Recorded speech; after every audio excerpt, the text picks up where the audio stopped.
Oh, I got bombarded by a Miller moth. Oh, come Hi, on Michael. How are in. you? Pretty good. Good. Samuel here? Yeah, Call around him. the corner.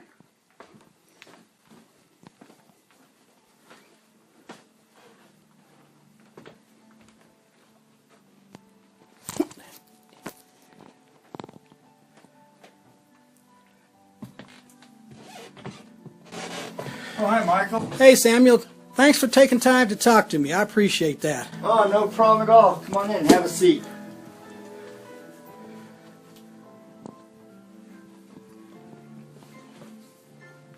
So how you doing tonight? Oh, I'm not doing too bad for an old homeboy. Just a couple of questions I wanted to ask you. Sure. First thing I wanted to ask you is, tell me about Israel. Why you, and I don't mean this in an offensive way, but why do you people support Israel after all that's going on in the newspapers? I'm not clear about everything that's going on, but supporting Israel. I'd just like to know a little bit about that. However, first of all, my first question is, and I know you're a good Christian man, you believe in God and a higher power, but that means that you don't believe in evolution, but what you believe is that the earth is only 5,000 to 6,000 years old. So expound on that for a little bit, would you please? Sure, no problem. Well, actually, I personally believe that the earth can be millions of years old. And I definitely don't believe in evolution. You can't be a Christian or a Jew or anyone who believes in God and believe in evolution. Because if you believe in evolution, then you don't believe that God can create man in the perfect manner that we are now. But the reason I believe the earth could be millions of years old is because we don't know how long Adam and Eve were in the garden before they fell into sin. They could have been in there for millions of years, because Adam was in the garden alone when God decided that he needed a mate, someone of his own kind, to share time with.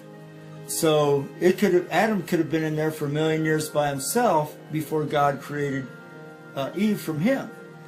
And I believe that Adam didn't start actually aging, until after he and Eve were taken out of the garden. And I believe that is when when the Bible starts recording his age.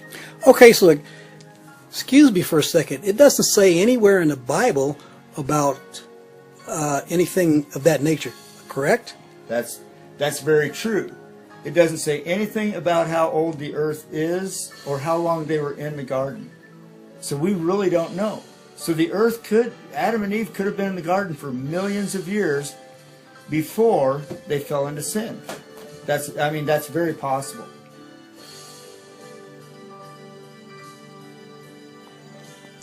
Okay, I think that answered that part of the question, so continue on. Okay, with Israel, oh boy, I'm not going to. What I'm not going to do is I'm not going to start out with the biblical basis for it, so to speak. I think what I'll do is I'll give you a history of the Jewish people and why Israel is their land and why it's so important. The first Jew was Abraham. Abraham was called from God out of what they believed to be modern-day Iraq, and he had Abraham go to what back then was Canaan. And Abraham was the first Jew. And it's kind of funny because the Muslims believe that Abraham is their patriarch, which if that's true, then that means the Muslims are all Jews also. I know, kind of odd, but that's a whole nother topic, but I just felt that, I need to toss that in there. But anyway, so what happened is that Abraham had a child named Isaac, and Isaac had a child named Jacob. Jacob, in turn, God changed Jacob's name to Israel. And Israel had 12 boys. And what happened is that then they went and they lived they had a famine, and they had to move the whole family, the whole clan, all moved to Egypt. While they were in Egypt, the family continued to grow. Actually, it wasn't a family because they were fairly wealthy, and they had servants. They had many people with them. They started to grow, and what happened is that the Egyptians began enslaving them. So they were in bondage in Egypt for 400 years. And then Moses led them out, and this would be about 1355 BC. 1355 BC is when Joshua crossed into the Jordan, which was, in my opinion, the beginning of the true Jewish nation. Because Abraham was the first Jew, and that was in like 1850 BC. But anyway, so Joshua crossed over the Jordan in 1355 BC, and some of the Jewish people stayed back on the other side of the Jordan. That was the beginning of the Israel nation, the Jewish nation, so to speak.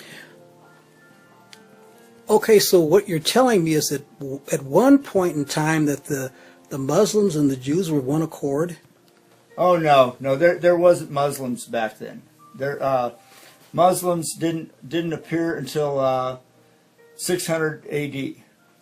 But that's a whole nother topic. If you'd like to discuss that later, we will. But anyway, so the Israelites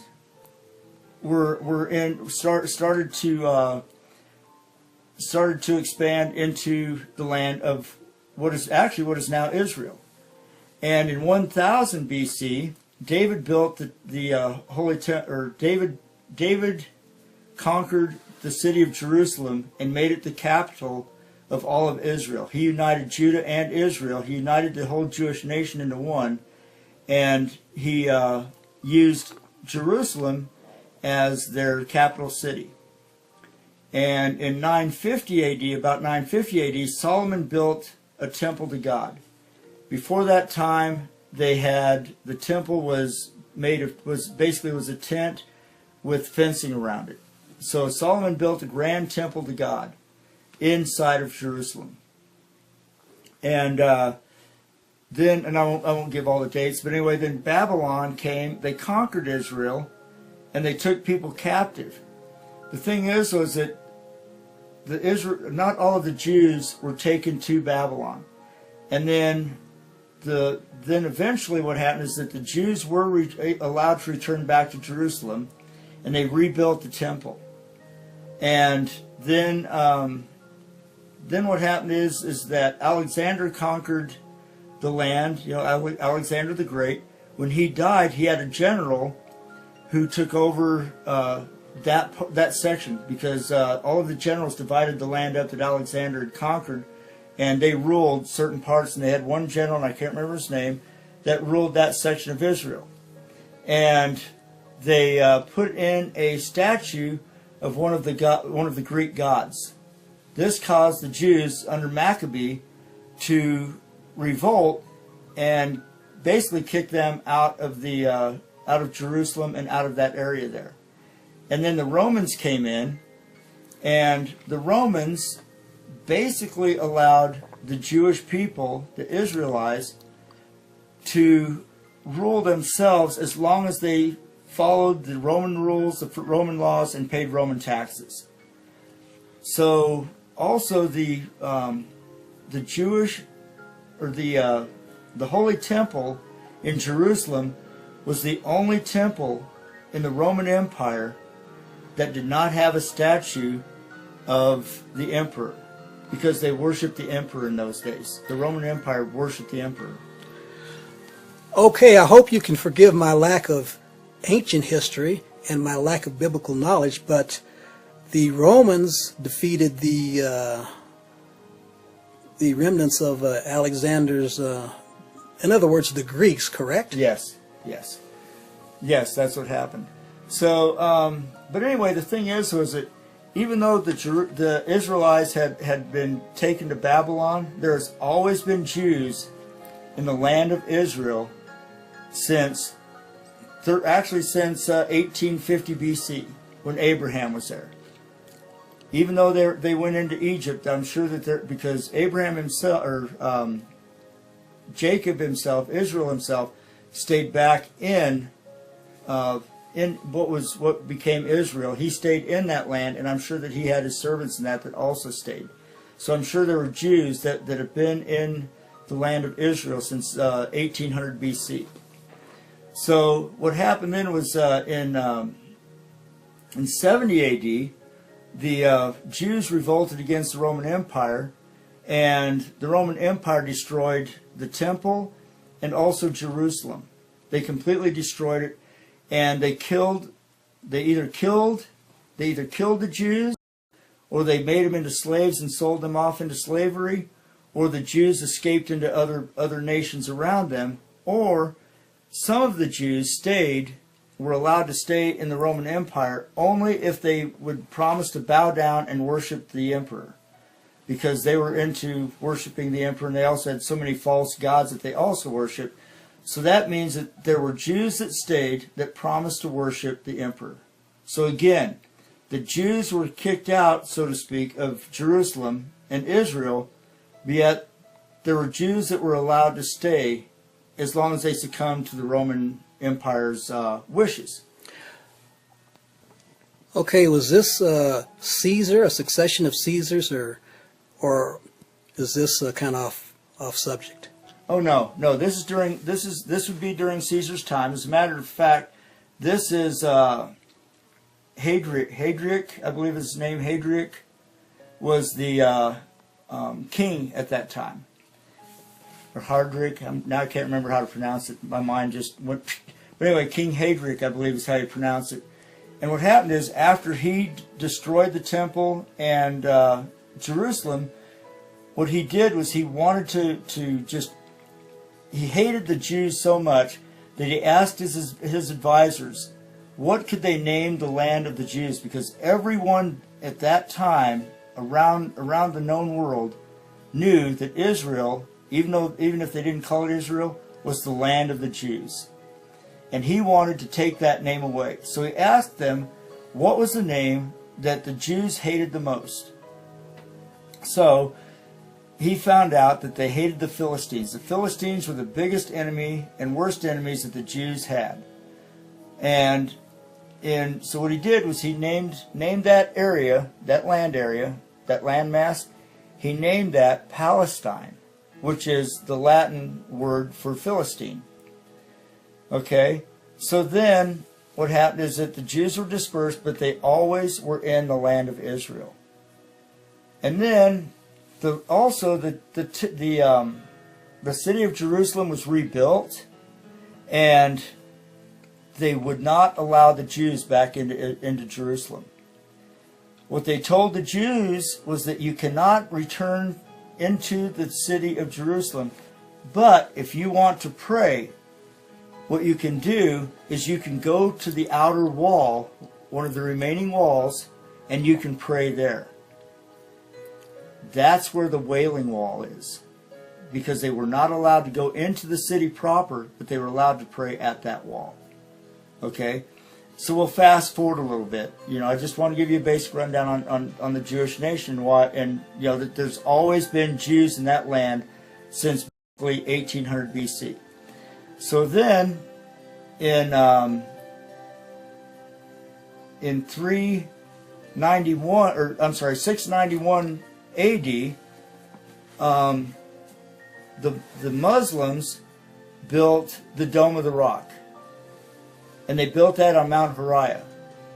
But anyway, they built that on the rock because they believe that Muhammad flew on a donkey from Mecca to Mount Moriah, was flown up high in the sky by Gabriel until Gabriel said he couldn't fly any higher because he'd burn up. So Muhammad went a little bit further. He didn't go to heaven. He just went up high in the sky, came back down, got back on his donkey, flew back to Mecca on his donkey. His donkey sprouted wings. And that's why Mount Moriah is so important to them. Jerusalem is never mentioned in the Quran. Jerusalem, Mount Moriah, is considered to be their third holiest site. There was never a temple or mosque on that mount, on Mount Moriah, until 1561 was when the temple was built. And also, the Dome of the Rock was built 60 years after, I think it was 60 years after Muhammad died. I believe Muhammad died June 8th in 631 AD, and the temple was built 60 years later. But anyway, so for them, they claim Israel or Jerusalem as being their holy city, even though it's not mentioned in the Quran, and they have absolutely no proof that Muhammad was ever there. Because when he flew from Mecca to Jerusalem, so to speak, on his donkey and back, all in one night, there were no witnesses. So now we're going to fast forward a little bit more. The Jews have always been in that land, period. They've always been there. Small pockets of them have always lived in that land. There's never been a time where there have not been Jews in that land. So anyway, we're going to fast forward to the 1900s. In 1917, it was decided that they would make a Jewish nation.